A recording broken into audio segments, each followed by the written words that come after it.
अस्सलाम वालेकुम। वालेकुम सलाम। ठंडी कुल्फी मिल सकती है? एक ठंडी कुल्फी काट के दो है, बड़ी गर्मी लगी है।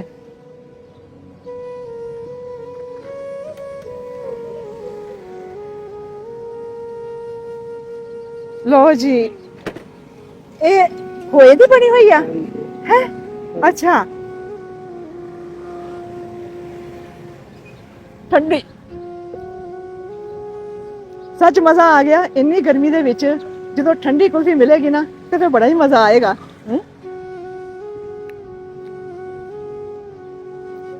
ਇਹ ਕਿੰਨੇ ਦੀ ਹੈ ਕੁਲਫੀ? 50 रुपए ਦੀ। ਇੰਨੀ ਕੁ ਕੁਲਫੀ 50 रुपए ਦੀ? कमीशन तो किसी और का माल बेच रहा हूँ। अच्छा, हाँ, ਤੇ ਅਗਰ ਮੇਰੇ ਕੋ 50 रुपए ਨਾ ਹੋਣ, ਥੋੜੇ ਪੈਸੇ ਹੋਣ, ਫਿਰ फिर भी दे देंगे, कोई ਫਿਰ ਵੀ ਦੇ ਦੇਵਾਂਗੇ। ਮਾਸ਼ਾਅੱਲਾ, ਮੇਰੇ ਵੀਰ ਦਾ ਇੰਨਾ ਅੱਛਾ ਜਜ਼ਬਾ ਹੈ। ਤੇ ਉਹ ਤੇ ਤੁਹਾਡੇ ਪੱਲੇ ਪੈ ਜਾਏਗੀ। ਤੁਹਾਨੂੰ ਘਾਟਾ ਪੈ ਜਾਏਗਾ ਕਿਉਂਕਿ ਤੁਸੀਂ ਕਮਿਸ਼ਨ ਤੇ ਕੰਮ ਕਰਦੇ ਜੇ। नहीं पड़ता जी, 2-4 अच्छा, 50 रुपए। अच्छा, चलो जी, ਤੁਹਾਡੀ ਕੁਲਫੀ ਬਹੁਤ ਅੱਛੀ ਆ, ਮਜ਼ੇ ਵਾਲੀ ਕੁਲਫੀ ਆ, ਬਦਾਮਾਂ ਵਾਲੀ ਕੁਲਫੀ ਆ, ਮਜ਼ੇ ਵਾਲੀ ਕੁਲਫੀ ਆ। ਇਹ ਲਓ ਜੀ ਆਪਣੇ ਪੈਸੇ।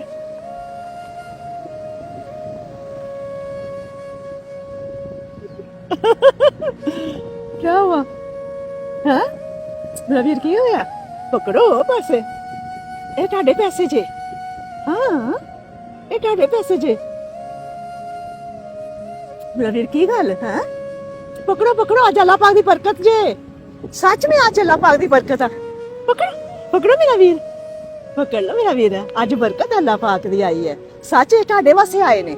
ਹਾਂ, ਮੈਂ ਮਜ਼ਾਕ ਨਹੀਂ ਕਰ ਰਹੀ, ਇਹ ਤੁਹਾਡੇ ਵਾਸਤੇ ਪੈਸੇ ਨੇ। ਹਾਂ, ਕੁਲਫੀ ਦਾ ਇੱਕ ਬਹਾਨਾ ਸੀ, ਤੁਹਾਡੇ ਕੋਲ ਕੁਲਫੀ ਲੈ ਕੇ ਖਾਣੀ ਸੀ। ਹੈ ਮੇਰਾ ਵੀਰ, ਦੁਖੀ ਕਿਉਂ ਹੋਏ? ਚਲੋ ਜੀ, ਅਸੀਂ ਤੁਹਾਨੂੰ ਖੁਸ਼ੀਆਂ ਦੇਣ ਆਏ ਆ, ਅਸੀਂ ਤੁਹਾਨੂੰ ਰਵਾਉਣ ਨਹੀਂ ਆਏ। ਖੁਸ਼ ਨਹੀਂ ਹੋਏ? ਹੈ ਕਿੰਨਾ ਖੁਸ਼ ਹੋਏ?